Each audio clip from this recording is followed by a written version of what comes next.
съграждани, гости и ученици,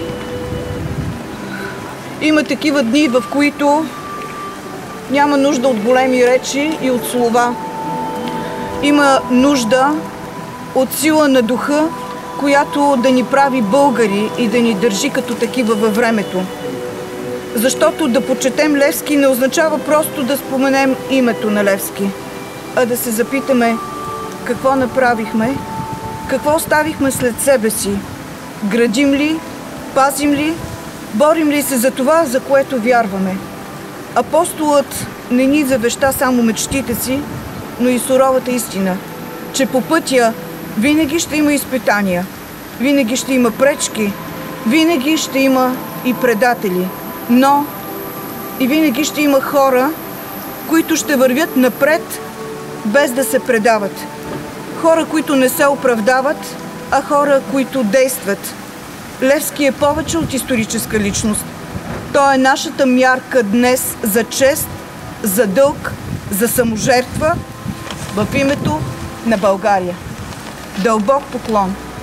18 февруари 1873 година. Велика и страшна дата за българския народ.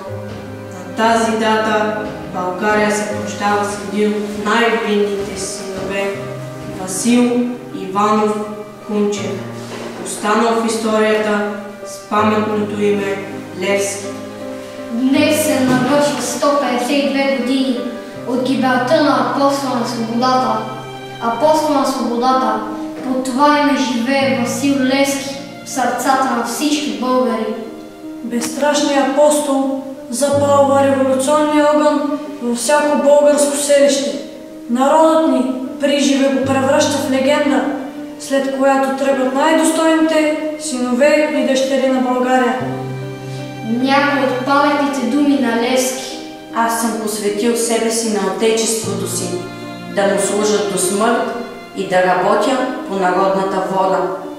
Ако печеля за цял народ, ако губя само мене си. Васил Левски обхожда няколко пъти България.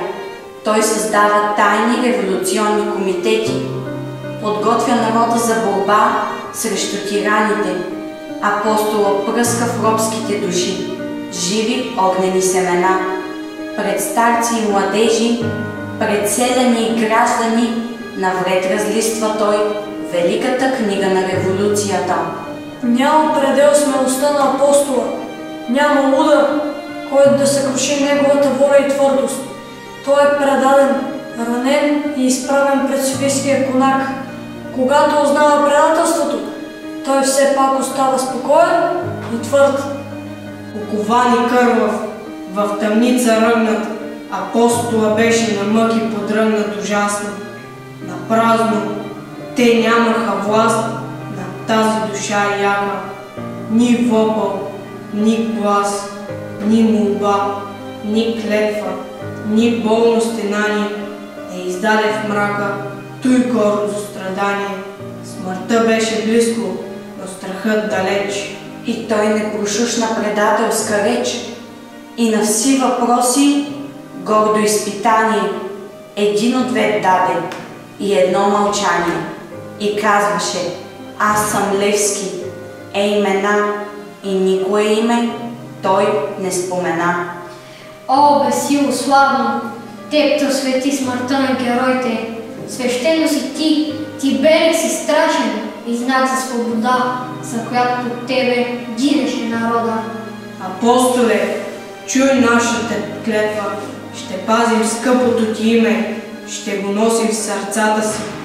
Твоят огън ще гори в душите ни, ще пазим великият ти завет. Пред светлото ти име винаги ще сторваме поклон.